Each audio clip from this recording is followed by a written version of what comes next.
Hi అండి. Welcome to our channel Sivareddy Pagadala. ఇప్పుడు నిన్న అఖండ సినిమా అనేది రిలీజు సడన్‌గా అయిపోయింది. సో, అది పెద్ద షాకే అనమాట. దాని గురించి నేను నిన్ననే వీడియో చేద్దాం అనుకున్నా. బట్ జనాలు రకరకాలుగా ఎవడు ఇష్టం వచ్చినట్లు వాడు మాట్లాడుతా ఉన్నాడు. దాని గురించి నిన్నే చేద్దాం అనుకున్నా. కానీ సరే ఆగుదాం. కొంచెం సాగితే నిజానిజాలు బయటకొస్తాయి. హడావిడిలో అదేదో క్రేజ్ ఉంది. ఈ జనాల్లో హీట్ ఉంది. దీని మీద చేసేద్దాం అన్న అదేంది దురద, దుగ్ధ అయితే నాకు లేదు. ఏదున్నా గూడా కొంచెం ఆగితే నిజాలనే నిలకడ మీద బయటకొస్తాయి. సో, మనం చెప్పేది గూడా 10 మంది చూసినా గానీ, ఆ 10 మందైనా అబ్బా! ఈ పిల్లోడు కొంచెం నీట్‌గానే కరెక్ట్‌గానే చెప్పార్రా అనుకునేటట్లు ఉండాలని నేను ఆగాను. అంతేగాని జనాల్లో ఉన్న ఇదిని క్యాష్ చేసుకోవాలన్న దురదలో అయితే నేను లేను. ఓకే. ఇప్పుడు మనం వీడియోలోకి వెళ్ళామనుకో, జరిగిందేంది? నేనే ఎళ్ళినా. నేను అఖండ ప్రీమియర్‌కి ఇక్కడ. ఏంది మేము రూ. 20 పెట్టి మరీ మొత్తం ఫ్యామిలీ మొత్తానికి నేను సుమారు రూ. 70 పెట్టి టికెట్ బుక్ చేసి మరీ ఎళ్ళాం. అక్కడికెళ్తే తీరా అక్కడికెళ్ళాక పెట్టారనమాట పోస్టు. ఏమో మేము ఇంతగా కష్టపడి గంట సేపు డ్రైవ్ చేసుకుంటూ ఎళ్ళాం. తర్వాత ఆహ్, ట్రావెలింగు, టైం అన్నీ బొక్క. ఇప్పుడేందిరా మాకు ఇది ముందే చెప్పొచ్చు కదా! నేను డిసప్పాయింట్ అయ్యాననమాట. డిసప్పాయింట్ అయ్యాక సర్లే ఏదో అయిపోయింది కదా! అనుకోని రెస్టారెంట్‌కెళ్ళి తినేసి వచ్చేసాం. బట్ జరిగిందేంది ఇలా ఎంతోమంది డిసప్పాయింట్ అయ్యారు. చాలామంది time waste, money waste, travelling waste అన్నీ వేస్ట్. బట్ ఇదంతా ఎందుకు జరిగింది? హ్మ్. మన ఈ నిర్మాతలు అప్పుడెప్పుడో సినిమాలయి ఏంది పాత బకాయిలు అట్నే పెట్టి, పేర్చి ఏంది కనీసం మనం వాళ్ళకి చెల్లించాలి డబ్బులు ఆ! అనే మినిమమ్ సెన్స్ లేకుండా చేయడం వల్ల వాళ్ళు టైం చూసి దెబ్బ కొట్టినారు. కీలెరిగి వాత పెట్టినారు. కానీ సరే ఇట్లాంటి టైం చూసి దెబ్బ కొడతారు. మనం ముందే జాగ్రత్త పడదామన్న ఇది నిర్మాతలకు కూడా ఉంటది కదా! వాళ్ళు ఎందుకు పడలేదంటారని మీరు కొంతమంది క్వెషన్ చేయొచ్చు. ఎందుకు పడలేదంటే ఇంతకుముందు ఈళ్ళే 'సర్కార్ వారి పాట' అని ఒక సినిమా తీసినారనమాట. 'సర్కార్ వారి పాట' అని ఒక సినిమా తీసినప్పుడు ఈళ్ళు హీరోస్ ఇంటర్నేషనల్ పెద్దగా పట్టించుకోలేదు. అప్పటికే ఈళ్ళకి అంతకుముందు 2010, 11లో కొన్ని సినిమాలు 2 సినిమాలు తీశారు ఇట్నే. వాటి వల్ల వచ్చిన లాసులకి ఈళ్ళు అడ్డం పడతారేమో అని భయపడ్డారు అప్పుడు 'సర్కార్ వారి పాట' అప్పుడు రిలీజ్ అప్పుడు. వాళ్ళప్పుడు అడ్డం పడలేదు. అడ్డం పడినప్పుడు వాళ్ళప్పుడు ఎట్లా అడ్డం పడలేదులే ఇంక దీనికెందుకు అడ్డం పడతారని చాలా దుర్మార్గంగా ఇయ్యాల్సిన డబ్బులు ఇయ్యకుండా ఇట్లా ముందుకెళ్ళారు. వాళ్ళేం చేశారు 'సర్కార్ వారి పాట' అప్పుడు వేరే ప్రొడ్యూసర్ కూడా దానికి కొంచెం జాయింట్ పార్ట్నర్‌గా ఉన్నాడు. అయ్యో! మన డబ్బుల కోసం వేరే వ్యక్తిని ఎందుకు ఇబ్బంది పెట్టాలన్న మినిమమ్ కృతజ్ఞతతోటి పాపం వాళ్ళు ఆగారు. అందుకు నేను వాళ్ళ యొక్క డెసిషన్ చాలా నచ్చింది. కానీ ఈ విషయంలో ఈళ్ళే అనమాట. ఇంకెవ్వరు లేరు జాయింట్ వెంచర్‌గా. దీనికి క్రేజీనెస్ ఈక్వల్ కదా! ఈళ్ళ కకృతి కూడా ఈళ్ళని కాస్త తొక్కింది. అదే చెప్తున్నా గదా! మనము ఒకటి చేస్తే ఖచ్చితంగా మనకు తిరిగి వస్తదది. వెయిట్ చేశారు.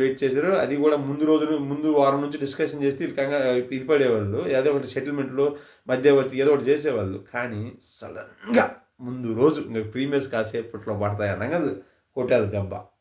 దెబ్బ కొడితే బిలబిల ఆడిపోయారనమాట. అర్థమైందా? అంటే ఇప్పుడు వాళ్ళు చేసింది తప్పని నేను అంటలా. బట్ ఇట్లాంటి వాళ్ళకి ఇంతకు మించిన గుణపాఠం అనేది ఉండదు. వాళ్ళే కాదు మనల్లో కూడా చాలామంది ఉన్నారు మన చుట్టుపక్కల. డబ్బులు తీసుకుంటారు. ఆ!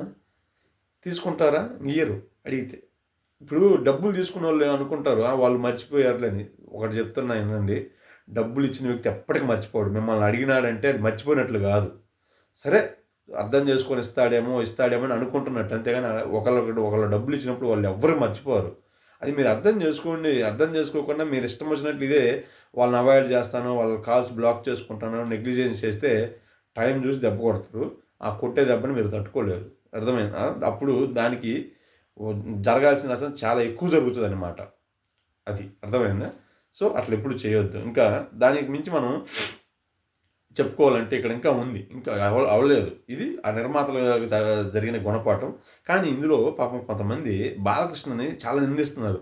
ఏమి ఆహ్, అధికారంలో ఉన్నప్పుడు పవన్ కళ్యాణ్ 'హరిహర వీరమల్లు'కి గూడా ఇట్లాంటివి వచ్చినియి. పవన్ కళ్యాణ్ ఎలా చేశాడు, ఇలా చేశాడు, అది ఇది అని. ఇంకా బాలకృష్ణ రెమ్యునరేషన్ వెనక్కిచ్చుకోవచ్చు కదా! లేకపోతే బాలకృష్ణ డిమాండ్ చేశాడు. రెమ్యునరేషన్ ఇస్తేనే రిలీజ్ చేయిస్తామని ఇలాంటి ఇట్లన్నీ వచ్చినియి. ఆయన 50 ఏళ్ల ఇదిలో ఏనాడు గూడా పలానా ప్రొడ్యూసరు నాకు రెమ్యూనరేషన్ ఇయ్యలేదు. నేను ఈ సినిమాని రిలీజ్ గానీయనని బయటకు వచ్చి మాట్లాడిన వ్యవహారం ఆయన ఎప్పుడు చేయలేదు. అట్లాంటివి చేయడు కూడా. అర్థమైందా? రెండోది ఇంకోటి అధికారంలో ఉండి కూడా ఆ సినిమాని రిలీజ్ చేయించుకోలేకపోయానంటే అవును. అధికారంలో ఉంటే ఆ అధికారాన్ని ఇక్కడ వాడాలా? ఆ!